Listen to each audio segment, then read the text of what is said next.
How Global Warming Has Affected Antarctica and the Arctic Ocean's Glacier by Don Nguyen, Zheng Liang, and Jesus Esquerzaga. What are glaciers? Earth's surface is made up of 71% water, 19% land, and 10% ice.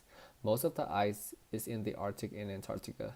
Those locations has these thick blocks of ice called glaciers. Glaciers are basically fallen snow that over the years has compressed into large, thickened masses. When it's formed when snow stays in one location long enough for it to transform into ice. Glaciers occupy about 10% of the world's total land. What causes glaciers to melt? The main cause of glaciers melting is because of man itself. It is mostly caused by global warming, but nature would have been the cause had it been a century ago. It is normal for glaciers to melt, but glaciers are melting faster than ever before. With the rapid growth of industrialization, we have burnt more fossil fuels than ever before. Not just that, the fumes from automotives and burning of fossil fuels have increased the greenhouse gases. This causes heat to be trapped in Earth's atmosphere, which raises the global temperatures. Not only does the rapid melting of glaciers negatively affect sea life, but it also changes the chemistry of the water. The melting glaciers dumps a huge load of organic carbon that has potential to change the marine chemistry and ecosystem. Not only that, but the rapid dumping of fresh water of melted glaciers pushes down the heaviest salt water, thereby changing the thermohaline circulation or the currents in the ocean.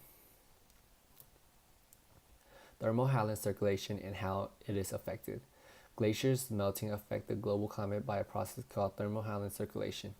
In thermohaline circulation, warm water from equatorial moves to the two poles, where some of them freeze and left their salt to the water surrounding them. Therefore, increases the density of those water, causing them to sink and push underneath water back to equatorial. As ice melt, fresh water will be released to the circulation, while freezing process will be slowed down by the global warming. As a result of it, the difference in density of ocean water will decrease, which will prevent the surface water from sinking down, therefore slowing down all the ongoing thermohaline circulation and will change our climate forever. So this is a picture of thermohaline circulation, and as you can see, heat released into the air will travel in the south and then circles around, and then you can see the red lines. The warm water circulates and the cold water goes down, warm water goes through here, and then the cold water go up and from here all the way to here.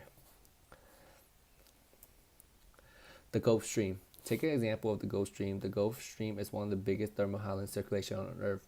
It brings warm water around the equatorial to the northern Europe, resulting in much warmer weather in northern Europe nations such as United Kingdom and Norway compared to other regions with the same latitude such as Russia, Canada, and Alaska.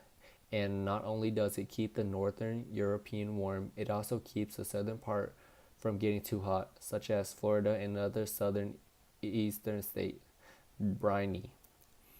And yes, it can even get hotter. Here's the ocean current changes.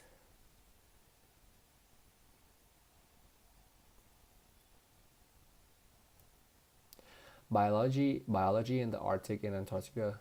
The diffusion of water from glaciers.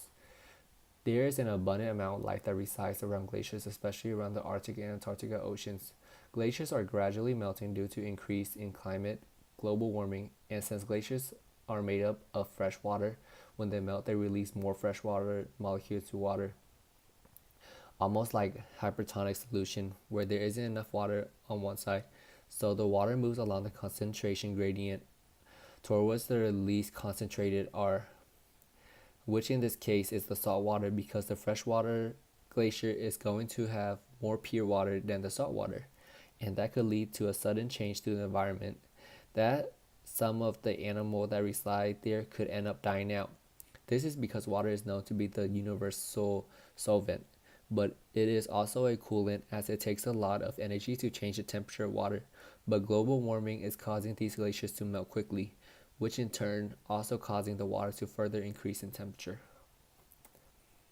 Here's the visual representation of glacier melting. So once the glacier melts, you can see that there is 80% water and 20% salt.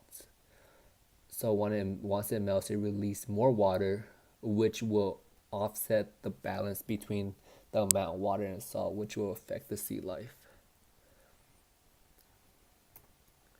Life in the Arctic and Antarctica. Antarctica is home to many different animals from land to sea. Animals that live on land typically live in tundras, but they depend on ice and glaciers that are floating around in the water in order to hunt for food, amongst other things. Furthermore, the marine life are accustomed to the environment, which is having a cool water temperature and having salt water instead of having pure fresh water. This though has changed over the years as global warming has been causing more glaciers to melt and bringing more fresh water to the ocean, such as the Arctic Ocean. This, along with the rise of water temperatures, that global warming is causing many animals to die out, and the gradual rise of global warming could kill an entire species that may be essential to the food web and food chains presented in these environments, which then in turn disrupt them and could cause all of these animals to be wiped out. Food web in Antarctica, this is the left picture, and then food web in the Arctic Ocean, the right picture.